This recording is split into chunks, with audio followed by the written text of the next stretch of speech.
નમસ્તે બાળમિત્રો. ધોરણ 4 વિષય આસપાસ પર્યાવરણ, પાઠ 12 બદલાતો સમય, ભાગ 2, અક્ષર વિદ્યા મંદિર. તો બાળમિત્રો, હું તમારું સ્વાગત કરું છું. બદલાતો સમય. તો આપણે ગયા વિડીયોમાં સમજ્યા હતા કે મહાત્મા ગાંધીજી અને બીજા અન્ય દેશભક્ત નેતાઓ તથા સ્વાતંત્ર્યવીરોની મહેનત અને બલિદાનોથી આપણો દેશ 15મી ઓગસ્ટ 1947ના દિવસે આઝાદ થયો હતો. આઝાદી સમયે ભારત દેશના 2 ભાગલા પડ્યા. એક દેશ ભારત અને બીજો દેશ પાકિસ્તાન. તો પાકિસ્તાન તરીકે ઓળખાય છે. ભારત પાકિસ્તાનના ભાગલા પછી ઘણા બધા લોકો પાકિસ્તાનથી પોતાના ઘર-બાર, મિલકત, સાધન સામગ્રી છોડી ભારત આવ્યા અને આ લોકો સ્થાયીકરણ માટે દેશની સરકારે અસરકારક પગલાં લઈને તેમને સ્થાયી કર્યા હતા. તો આપણે ગયા વિડીયોમાં 70-80 વર્ષ પહેલાં જે આધુનિક સમયમાં જે સુવિધાઓ ન હતી તે ઘણા બધા લોકો કાચા મકાનમાં રહેતા, લોકો ખેતી અને મજૂરી કરી પોતાનું ગુજરાન પણ ચલાવતા હતા અને રહેણી-કરણીમાં પણ ફેરફાર થયેલા જોવા મળે છે. તો નીલાભાઈનું કુટુંબ કેવી રીતના આવ્યું અને ત્યાં તેમને કેવી રીતના નહોતું ફાવતું અને રહેવું પડ્યું. તેમને એક પોતાનું નવું ઘર બનાવ્યું.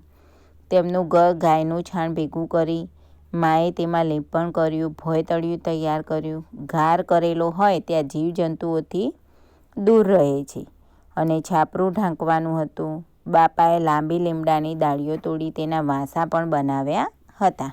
આ રીતને તેઓએ તેમનું પોતાનું મકાન બનાવ્યું હતું. એના પછી આપણે આગળ સમજીએ કે ઘરમાં ફેરફાર. તો સમય ઝડપથી વીતવા લાગ્યો હતો.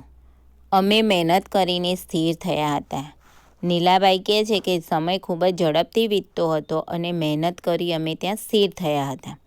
હવે બાપુજી અમને પરણાવવા માગતા હતા. અમે મોટા થઈ ગયા એટલે બાપુજી અમને પરણાવવા માગતા હતા. મેં વિચાર્યું કે લગ્ન પહેલાં અમારે ઘરની મરામત કરાવવી જોઈએ અને એક રૂમ વધારે બનાવવો જોઈએ. કહે છે કે અમે વિચાર્યું કે લગ્ન પહેલાં ઘરની મરામત એટલે સાર સંભાળ ફરી રિપેર કરાવવું જોઈએ અને એક રૂમ પણ વધારે બનાવવો જોઈએ. તે સમયે શહેરમાં ઘર બનાવવા માટે લોકો સિમેન્ટ વાપરતા હતા. તે સમયે ઘર બનાવવા માટે લોકો શું વાપરતા હતા? શહેરોમાં સિમેન્ટ વાપરતા હતા. તેઓ કહેતા સિમેન્ટથી મજબૂત ઘરો બને છે. તેઓના બાપા તેમને કહેતા કે સિમેન્ટથી ઘર મજબૂત બને છે. અમે પણ વિચાર્યું કે અમારે સિમેન્ટનો ઉપયોગ કરવો જોઈએ. અમે પણ વિચારી લીધું કે અમારે પણ સિમેન્ટનો ઉપયોગ કરવો જોઈએ. અમે નવા રૂમની છત બનાવવા લોખંડ અને સિમેન્ટનો ઉપયોગ કર્યો. અમે જ્યારે નવા રૂમની છત બનાવવાની હતી તો તેના માટે અમે લોખંડ અને સિમેન્ટનો ઉપયોગ કર્યો. તે સમયે બજારમાં પકવ્યા વગરની ઈંટો પણ મળતી હતી. એ વખતે અમને બજારમાં પકવ્યા વગરની ઈંટો પણ મળતી હતી. અમે તેનાથી દિવાલો બનાવી. ઈંટોનો ઉપયોગ ફાયદાકારક હતો. અમે તેનાથી દિવાલો બનાવી અને ઈંટોનો ઉપયોગ ફાયદાકારક હતો. અમારે હવે દિવાલો પર લીંપણ નહોતું કરવું પડતું. હવે અમારે દિવાલો પર શું નહોતું કરવું પડતું? લીંપણ એટલે છાણ, ગાયનું છાણ અને ગારથી બનાવી જે લીંપણ કરવું પડે તેને લીંપણ કરવું નહોતું પડતું. વર્ષમાં એકવાર અમે દિવાલને ચૂનો લગાવતા હતા. વર્ષમાં એક વખત અમે દિવાલને ચૂનો લગાડતા હતા. અમે આંગણામાં નાનું રસોડું પણ બનાવી દીધું. અમે આંગણું હતું ત્યાં બહારની સાઈડ તો કે નાનું રસોડું પણ બનાવી દીધું. રસોડામાં માટીનો ચૂલો અને વાસણો મૂકવાની જગ્યા હતી. રસોડું હતું અને ત્યાં માટીનો ચૂલો અને વાસણો મૂકવાની જગ્યા પણ ત્યાં જ હતી. પછી મારા લગ્ન થયા અને મારી પત્ની અમારા નવા ઘરમાં આવી. નીલાભાઈ કહે છે કે અમારા લગ્ન થયા અને ત્યાંથી અમારી પત્ની નવા ઘરમાં આવી. રસોઈ બનાવવા તે રસોડામાં નીચે બેસી અને રસોઈ બનાવવા માટે તે રસોડામાં ક્યાં બેસી? નીચે બેસી. અમે બધા રસોડામાં ચટાઈ પર એક સાથે જમવા બેસા. અને ઉપરના ચિત્રમાં આપણે જોયું તો ચિત્રમાં બતાવેલું છે કે તેમના પત્ની રસોઈ બનાવે છે અને બધા સાથે જમવા બેઠેલા છે. તે ખૂબ ખુશીનો સમય હતો. તેમના માટે તે ખૂબ જ ખુશીનો સમય હતો. તે દિવસોમાં કેટલાક લોકો શૌચ કરવા ખુલ્લા ખેતરોમાં જતા. તો ત્યારે એ દિવસો હતા કે શૌચ ક્રિયા કરવા માટે લોકો ખુલ્લા ખેતરોમાં જતા હતા. ઘણા ખરા મકાનોમાં તેના માટે અલગ જગ્યા હતી. ઘણા ખરા મકાનો એવા હતા કે તેના માટે અલગ જગ્યા પણ હતી. અમે ઘરની પાછળ બેલાથી નાનું શૌચાલય બનાવ્યું હતું. અમે ઘરની પાછળ એક બેલાથી એટલે એક પ્રકારની વનસ્પતિ, તો તેનાથી અમે ત્યાં શૌચાલય બનાવ્યું હતું. વધુ બદલાવ. મારા 7 દીકરા અને 1 દીકરીનો જન્મ તે ઘરમાં થયો હતો. વધુ બદલાવ ક્યારે આવે કે મારા 7 દીકરા અને 1 દીકરીનો જન્મ તે ઘરમાં થયો હતો. સમય વીતતો ગયો અને સમય ધીમે ધીમે પ્રસાર થઈ રહ્યો હતો. બાળકો થોડું ઘણું ભણ્યા અને તેમના બાળકો પણ ભણ્યા હતા. 20 વર્ષ પહેલાં અમારી દીકરી જમીના લગ્ન થયા. 20 વર્ષ પહેલાં અમારી દીકરી જમીનાના લગ્ન થયા અને તે સાસરે રાફુ ગામે ચાલી ગઈ. અને તે તેના સાસરે 20 વર્ષ પહેલાં તેના લગ્ન થયા તો રાફુ ગામે તે ચાલી ગઈ. જ્યારે દીકરા લાખાના લગ્ન થયા અને અમને લાગ્યું કે નવી વહુ માટે અમારે ઘર તૈયાર કરી દેવું જોઈએ. જ્યારે કહે છે કે અમારા દીકરા લાખાના લગ્ન થયા ત્યારે અમને લાગ્યું કે નવી વહુના માટે અમારે ઘર તૈયાર કરી દેવું જોઈએ. ત્યારે દરેકે પાકી ઈંટો વાપરતા હતા. એ સમયે ત્યારે દરેક જણ પાકી ઈંટો વાપરતા હતા. અમે દિવાલ બનાવવા તેનો જ ઉપયોગ કર્યો હતો. દિવાલ બનાવવા માટે પણ અમે પાકી ઈંટોનો ઉપયોગ કર્યો હતો. અને છત માટે વાંસા નળિયાના બદલે અમે મજબૂતી લાવવા માટે લોખંડ, કપચી અને સિમેન્ટનો ઉપયોગ કર્યો. કહે છે કે અમે છત માટે વાંસા અને નળિયાના બદલે પહેલાંના જમાનામાં વાંસા અને નળિયા રાખતા અને અત્યારે એના બદલામાં અમે મજબૂતી એટલે બહુ જ મજબૂત બનાવવા માટે લોખંડ, કપચી અને સિમેન્ટનો ઉપયોગ કર્યો. શૌચાલયમાં કચરાના નિકાલ માટે પાઇપ મૂકી અને શૌચાલય જ્યાં બનાવ્યું તે કચરાના નિકાલ માટે અમે પાઇપ મૂકી. રસોડું મોટું બનાવ્યું અને રસોડું ઘણું મોટું બનાવ્યું. લાખાની પત્ની માટીનો ચૂલો ખૂબ જ ઓછા પ્રમાણમાં વાપરે છે. તો કોની પત્ની? લાખાની પત્ની, કે જે કોના પુત્ર હતા? લાખાની પત્ની, કે જેમને 7 દીકરા અને 1 દીકરી હતી. તો નીલાભાઈના પુત્ર લાખા. તો લાખાની પત્ની માટીનો ચૂલો ખૂબ જ ઓછા પ્રમાણમાં વાપરે છે.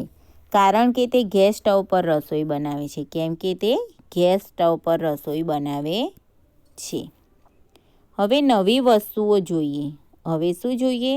નવી વસ્તુઓ. તો મારા દીકરાનો દીકરો હમણાં જુદો રહેવા લાગ્યો છે. કહે છે કે મારા દીકરાનો દીકરો હમણાં જુદો રહેવા લાગ્યો છે. તો લાખાનો. તેણે હવે નવું ઘર બનાવ્યું છે. હવે તેણે શું કર્યું છે? નવું ઘર બનાવ્યું છે. તેને નાની મોટી ખરીદી કરવા શહેર જવાનું થાય છે. તો લાખાને નાની મોટી ખરીદી કરવા માટે ક્યાં જવાનું થાય છે? શહેરમાં જવાનું થાય છે. ત્યાં તો મોટી મોટી ઇમારતો હોય અને તેમાં જુદી જુદી સુવિધાઓ ઘણી જોવા મળે છે. તો કહે છે કે ત્યાં તો મોટી મોટી ઇમારતો હોય અને તેમાં જુદી જુદી સુવિધાઓ ઘણી બધી જોવા મળે છે. તે નવી પેઢીનો દીકરો છે. તે નવી પેઢીનો દીકરો છે. તેણે હવે શૌચાલય, રસોડું વગેરે સુવિધાઓવાળું ઘર બનાવ્યું છે. તે નવી પેઢીનો દીકરો છે, તેથી તેને શૌચાલય, રસોડું વગેરે સુવિધાઓવાળું ઘર બનાવ્યું છે. જે બનાવવું અમારા માટે અઘરું હતું. એવું ઘર બનાવવું એ કહે છે કે અમારા માટે શું હતું? અઘરું હતું. એટલે બહુ મહેનત માગી લે તેવું કામ હતું. થોડા વર્ષો પહેલાં લાખાએ શૌચાલય અને બાથરૂમ ફરીથી બનાવડાવ્યું. થોડા વર્ષો થઈ ગયા એટલે લાખાએ શૌચાલય અને બાથરૂમ તેને ફરી બનાવડાવ્યું. તેણે બાથરૂમમાં રંગીન ટાઇલ્સનો ઉપયોગ કર્યો. પહેલાં વ્હાઇટ ટાઇલ્સ વપરાતી, હવે તેને બાથરૂમમાં રંગીન ટાઇલ્સનો ઉપયોગ કર્યો. વિચારો, નાહવા માટેની જગ્યામાં આટલો બધો ખર્ચ હોય? હવે વિચારો કે અત્યારના જમાનામાં નાહવા માટે જે ખર્ચ કરવામાં આવે છે તે પહેલાં કોઈ ખર્ચ કરતું નહોતું. તો કહે છે કે નાહવા માટેની જગ્યામાં આટલો બધો કંઈ ખર્ચ કરાય? એમ પ્રશ્ન કરે. હું હવે 80 વર્ષનો થયો. નીલાભાઈ કહે છે હવે હું 80 વર્ષનો થયો. આ બધા વર્ષોમાં મેં ઘણા બધા ફેરફારો જોયા. આટલા બધા વર્ષો થઈ ગયા તો એમાં મેં ઘણા બધા ફેરફારો જોયા છે. મારા પોતાના ઘરમાં પણ મને ખબર નથી કે મારા પૌત્ર પૌત્રીઓ ક્યાં રહેવાનું પસંદ કરશે. એ કહે છે નીલાભાઈ કે મને આટલા વર્ષો થઈ ગયા તેમાં પણ મને ખબર નથી કે મારા પૌત્ર અને પૌત્રીઓ ક્યાં રહેવાનું પસંદ કરશે અને તેમના ઘર કેવા હશે એ પણ મને ખબર નથી કે એમના ઘરો કેવા હશે. અત્યારે અલ્લાહનો ટંડો ગામમાં મકાનો કેવા હશે. અત્યારે અલ્લાહનો ટંડો કે જ્યાંથી એ લોકો આવ્યા હતા તો ત્યાં મકાનો કેવા હશે. મને એમ પણ થાય છે કે મારા બીજા મિત્રો ક્યાં હશે. મને એવું પણ થાય છે કે મારા બીજા મિત્રો ક્યાં હશે. હવે તમારું ઘર બનાવવા માટે કઈ કઈ વસ્તુઓ ઉપયોગમાં લેવામાં આવે છે? હવે તમારું ઘર બનાવવા માટે કે ઉદાહરણ તરીકે હું સમજાવું કે મારું ઘર બનાવવા માટે તો ઘર બનાવવા ઈંટો, રેતી, કપચી, સિમેન્ટ, ટાઇલ્સ, કાચ અને લાકડું વગેરે સામગ્રીઓ લેવામાં આવે છે. તો અમારું ઘર બનાવવા ઈંટો, રેતી, કપચી, સિમેન્ટ, ટાઇલ્સ, કાચ અને લાકડું વગેરે સામગ્રી લેવામાં આવે છે. તો બાળમિત્રો, તમારે હોમવર્કમાં પેજ નંબર 96 પર આપેલો આ એક પ્રશ્ન ચોપડીમાં પૂરવાનો રહેશે. તો બાળમિત્રો, આજે આપણે સમજ્યા કે ઘરમાં કેવા કેવા ફેરફારો થાય છે. તો પહેલાંના ઘર કેવા હતા? માટીના બનાવેલા હતા. માટીમાંથી દિવાલો ચણવામાં આવતી, ઘાર લીપણ કરવામાં આવતું, ઘરની બહાર રસોડું નાનકડું બનાવવામાં આવતું અને તેમાં રસોઈ બનાવવામાં આવતી. એક રૂમમાં પણ બધા પોતાનો સમાવેશ કરી લેતા. પણ ધીમે ધીમે વર્ષો વીતે, પુત્ર આવે તો એમના લગ્ન પણ થાય તો એમના માટે નવું ઘર પણ બનાવવામાં આવતું. અને અત્યારના મકાનો કેવા છે કે જે મજબૂત, પહેલાં વાંસ અને નળિયાના બદલે અત્યારે મજબૂત બનાવવામાં આવે છે. તો એ મજબૂત ઘર બનાવવા માટે લોખંડ, કપચી અને સિમેન્ટનો ઉપયોગ કરવામાં આવે છે. પહેલાં શૌચાલય નહોતા તો લોકો ખુલ્લા ખેતરોમાં શૌચક્રિયા માટે જતા અને અત્યારે શૌચાલય બનાવવામાં આવે છે અને કોઈ ખુલ્લા મેદાનોમાં જતું નથી. તો બાળમિત્રો, હવે આપણે નવા વિડીયો સાથે મળીશું અને તમારે હોમવર્કમાં પેજ નંબર 96 પર આપેલો એક પ્રશ્ન ચોપડીની અંદર પૂરવાનો રહેશે. તો આભાર બાળમિત્રો.